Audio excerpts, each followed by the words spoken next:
Le Brésil, 5 fois vainqueur de la Coupe du Monde, reflète au football l'incarnation du beau jeu.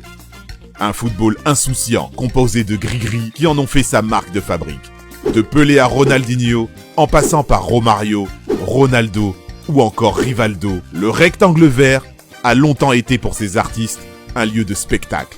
Un endroit où les puristes ont à de nombreuses reprises eu des frissons en contemplant ces danseurs balle aux pieds. Aujourd'hui, ce football samba a semble-t-il quelque peu disparu.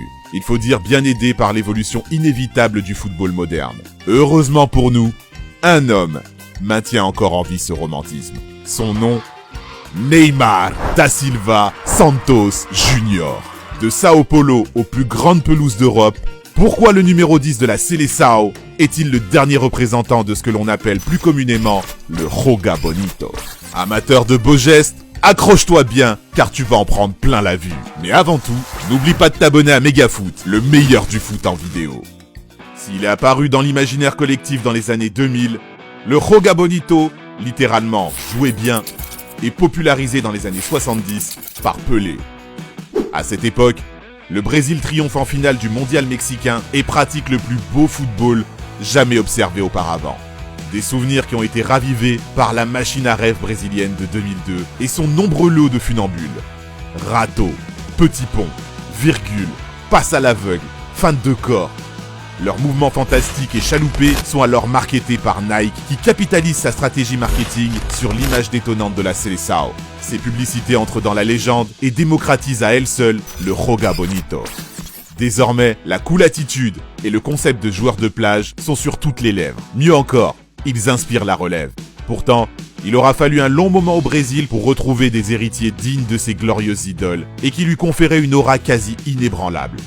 Si certains noms comme celui de Robinho sortent du lot, les Auriverde ont en effet perdu progressivement de leur fantaisie au profit de l'exportation de jeunes talents calibrés pour les standards européens. L'émergence de Neymar au début des années 2000 viendra casser cette dynamique et raviver la flamme du Joga Bonito, si cher aux Brésiliens.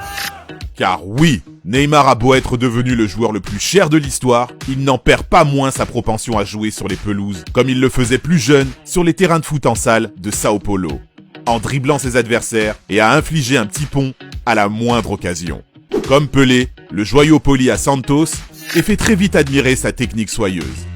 Ses compilations de skills et d'humiliations infligées à ses adversaires font le tour du net et impressionnent les plus grands clubs d'Europe. Pourtant, celui qui obtient l'inévitable statut de nouveau Pelé poursuit sa formation au sein du pays du Corcovado. Joueur au talent précoce, mais bien en ses terres, il échappe à cet exode de talent et aux normes occidentales du joueur physique, guidé par la science tactique du jeu. Il rejoindra finalement le Barça en 2013. Là-bas, le Ney fougueux et imprévisible devient un phénomène. L'homme aux multiples tatous et au dribble d'une insolence rare fait preuve d'une régularité incroyable. Bien que la star de l'équipe se nomme Messi, on se déplace dorénavant au stade pour admirer cet équilibriste balle au pied.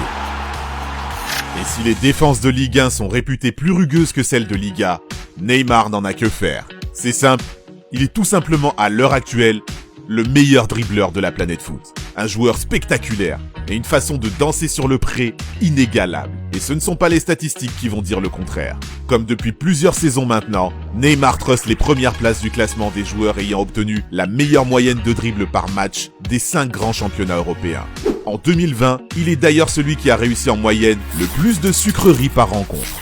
En atteste son Final 8 de qualité, au cours duquel il a égalé face à l'Atalanta le record de la Pulga et de Javier Zanetti du nombre de dribbles réussis en une partie en Ligue des Champions. Plus récemment encore, Neymar a battu le record de dribbles réussis sur un match face à la Bolivie. Peu importe si ces prises de risque provoquent parfois chez lui un peu de déchets. Provoquer et dribbler sont dans son ADN. Imprévisible, agile, vif, rapide, la capacité d'élimination du numéro 10 parisien est unique. Mais Neymar, ce n'est pas seulement de la percussion. Jeu court, jeu long, jeu à une touche de balle, finisseur hors pair.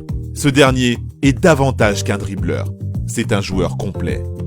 Et s'il ne fait pas l'unanimité en raison de sa tendance à en rajouter et à tomber dans la provocation, nul doute qu'il se classe aujourd'hui parmi la crème de la crème du football mondial. Dernier samouraï du Joga Bonito, le maître à jouer de la Seleção a délaissé le cérébral pour le flair, le football instinctif, fuyant les cases bien rangées pour le spectacle. Après tout, c'est le football qu'on aime. Ce sont ce genre de joueurs qui nous font apprécier la beauté de ce sport. Et pour cela, nous les remercions. Obrigado. Neymar te fait-il rêver balle au pied? Est-il de la trempe des Ronaldo ou Ronaldinho? Dis-nous ce que tu en penses en commentaire. Si t'as kiffé, n'hésite pas à parler de notre chaîne autour de toi, d'aimer, de partager, bref, tu connais la chanson. À très bientôt pour une prochaine vidéo. Ciao ciao.